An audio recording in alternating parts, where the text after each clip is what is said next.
Welcome to Restless Week 3. We're diving into Genesis chapter 29. And so John, kind of as we jump into this passage, kind of just where are we at with Jacob's life before we hop in here? Yeah.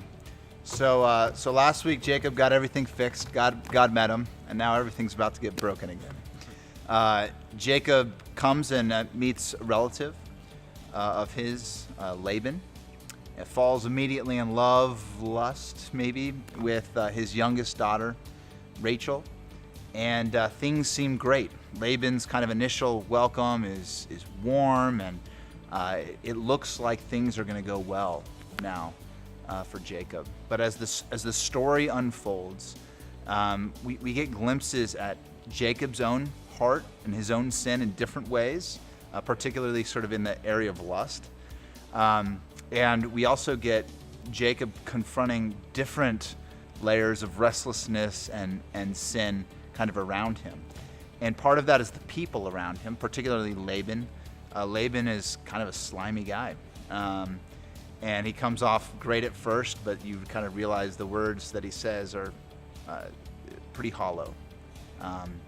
And there's not much follow-up behind it. And then he's going to engage systems that are just unjust, systems that are broken and sinful around him. And so he works 7 years for Rachel's hand in marriage, an incredible sacrifice. I mean, think about that, working for free for 7 years for your wife. And so enormous sacrifice.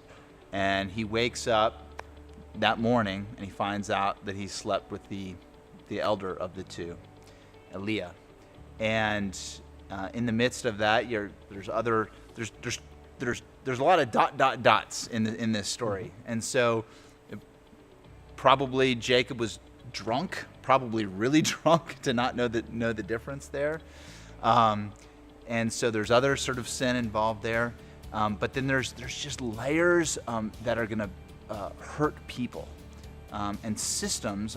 We talk about this not probably enough in sort of evangelical circles, that systems are broken too. We're broken as people. The systems around us are broken as well. And so this system where the eldest had to be married first, it ends up hurting everybody. Everybody except for Laban, really. Laban gets 14 years of service out of it. But it's going to end up hurting Leah. It's going to end up hurting Rachel. Mm-hmm. It hurts Jacob. It hurts the whole relationships. It sets everyone against everyone in that context. And it's really unjust. And it's a problem. And it's just another layer of sort of the wrestling that Jacob's going to continue going through. And one I think that we can identify with in different ways in our own lives. Greg, as you think of this story, what jumps out to you in this? You know, a bunch. I'm thinking, what happens when our expectations are not realized? Mm-hmm. What happens when we have dreams and they don't come true? Or what happens when systems are filled with injustice? In my mind, you know, so right now a big cultural reality is dealing with racism. And I've never felt a whole system against me because of my place in life.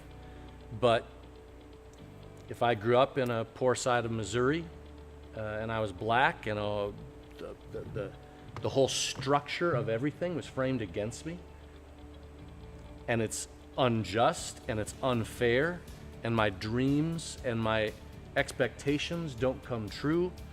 All right, where is God in that?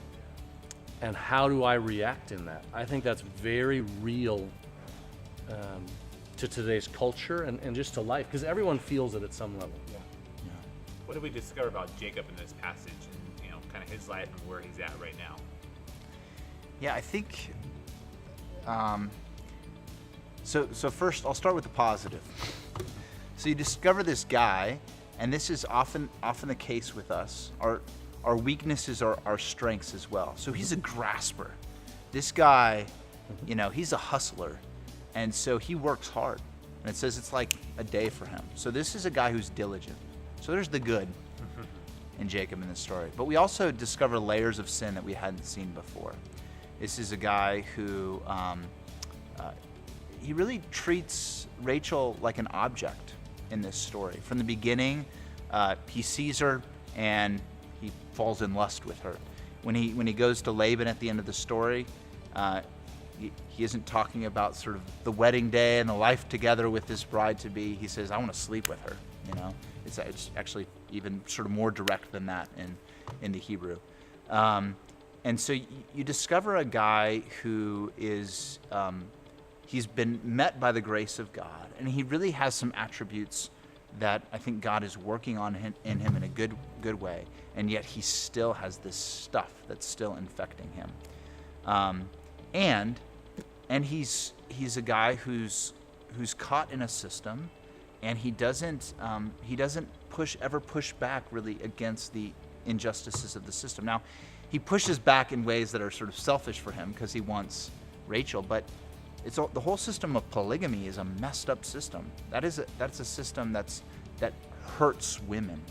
The relationships are set up, and you will see this sort of play out down the line, where it's not going to end well for Leah and Rachel in their relationship, and he just sort of accepts it as it is, and so there's even brokenness and restlessness in him in that. But so one thing I'd add, in the midst of all of that, he's not aware of it. God's moving. Yeah. God's moving in the brokenness. God's moving in the sin. God's moving in the injustice. God is all over each person in the story. And you could put Rachel and Leah right in that category with Jacob. How do we, it's easy in our own life when life gets hard or stressful or tensions or things aren't working the way we think they should, when we get disappointed. How do we step back and realize God is in control and God is sovereign, even in the midst where we're like, what is going on here? That's a deep, hard question. I would say we have to fight to rest in that truth. And we have to speak that truth over a restless soul. Because our souls won't feel it. We're way too affected by our circumstances. So we have to speak that truth over our soul and rest in that truth. And we have to accept in God's sovereignty, for whatever reason, for his purposes. Oftentimes I think of sanctifying our own souls. He allows injustice to remain. And even in the identification of injustice around us, which is a totally right and proper thing to do, we should identify those injustices. The expectation can't be that God necessarily is going to pull those away, or that us even living in that is the wrong place to be. God might have called us exactly there for exactly that moment in exactly that broken system, and it's all for his glory and his purposes, none of which we can discern at the time. Yeah. It even takes away, so we talk as a church every once in a while that the original sin had a lot to do with, as human beings, us thinking we could determine what good and bad were. I would never call injustice good in the sense that it's righteous. But God might have someone in the midst of injustice for their good and for good. And God is big enough that he orchestrates all things, both what might be good and bad, and God is doing good in the midst of all. I think of it this way. Sometimes the question asks, how do we know there's a God when there's so much evil or bad in the world? And I almost feel like we almost got to flip the question. I know there's so much bad evil in the world because it allows us as Christians to step into that sometimes too. It allows us to be God's hand, to show God's love, to show God's grace. You know, us as a church, we're talking a lot and we're discussing a lot, you know, how do us as Christians step into foster care? And it's, you know, something that's an unjust part of the world, you know, and of our kids in Tucson especially, in our school systems here. You know, that allows us to step into to be God's hand, to be God's love, even in the midst of some things that aren't right, that aren't fair for other people to experience. And it allows us to step into those things, to be God's vessel to our community and stuff. So, well, there's week 3 of Restless, and enjoy your study on Genesis chapter 29.